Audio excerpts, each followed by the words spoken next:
Under 705, McGraw-Millhaven here, Big 550 KTRS. This half hour, we're going to go to the White House. President Obama is meeting with the president of France in the White House today.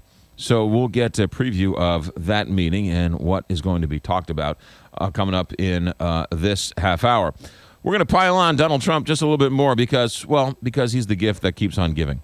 Last night on Fox News, my good friend Bill O'Reilly had Donald Trump on. Donald Trump trying to defend the fact that he retweeted something that was not only factually incorrect, but racially damaging in a time when racial tensions are high. Listen to this. Tweeted out that whites killed by blacks, these were statistics you picked up from somewhere, at a rate of 81%. And that's totally wrong. Whites killed by blacks is 15%. Yet you tweeted it was 81%. Now, Bill, I didn't tweet. I retweeted somebody that was supposedly an expert, but you don't and it was also a radio show. Why do you want to be in that zone? Hey, Bill, am I going to check every statistic? I get millions and millions of people. You got it. You're a presidential contender. You got to check it. I have millions of people. You know what? Fine. But this came out of radio shows and everything else. Oh, come on, radio shows? All it was is a retweet. I didn't say. Excuse me. All it was is a retweet. It wasn't from me, and it did. It came out of a radio show and other places because you see all the names. Look, you know I'm looking out for you, right? You know that? Yeah, I'm looking out for you. I look out for every honest politician. I don't care what party they're in. Don't do this.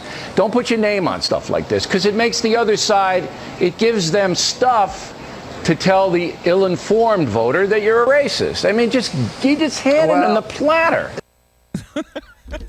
Do you want me to check every fact? Wait a minute.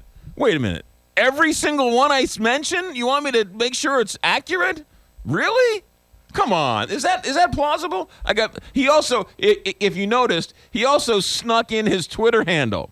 So he was trying to promote his by the way, it's at Real Donald Trump. But let me just defend my fellow talk show brethren, which I am loath to do. So he says that he retweeted it from somebody else, and it was on a radio show. Just so we're all accurate here, some guy named Sean 252 was the originator of this completely bogus stat. Sean 252, oddly enough, is not a radio personality or a radio talk show host. He doesn't have a radio show. And in saying that in 2015, he might be the only one who doesn't have some type of radio show or a podcast. So to say that this guy came from radio or this tweet originated in radio is, again, factually incorrect. 708 Big 550 KTRS. I was reading a story about Donald Trump and the polls and how we really need to relax about the polls and Donald Trump because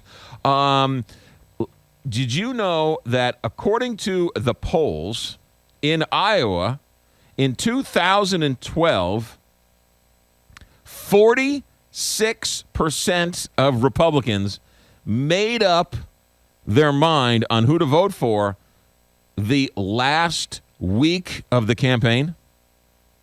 Let me say that again. In Iowa, in 2012, 46% of the people who went to the polls made up their mind the last week of the campaign, which, for those of us who want to save the republic, that is actually good news. Is that the last week of the general election campaign? No, the last week of the primary. Okay. I'm sorry. Yeah, the last week of the primary. So 46%, the final week, which I find quite interesting. Republicans wait much longer than Democrats.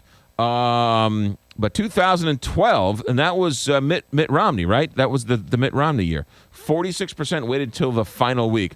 Also, how's this for a little stat for you? According to the website 538.com, 25 to 30% voting right now in the primary is compared to approximately 6 to 8% in the general election. Because clearly, there's more people voting in, likely voters in a primary is different than likely voters in a general election. So that 25 to 30% in the primary poll equates to about 6 to 8% in the overall voting of the electorate, which, if those numbers are true, that means more people think the Apollo moon landings were fake than want Donald Trump to be president of the United States.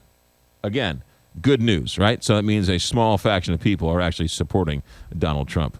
7:10 here, Big 550 KTRS. We're going to go to the White House and check in with President of France, who is meeting with President Obama later.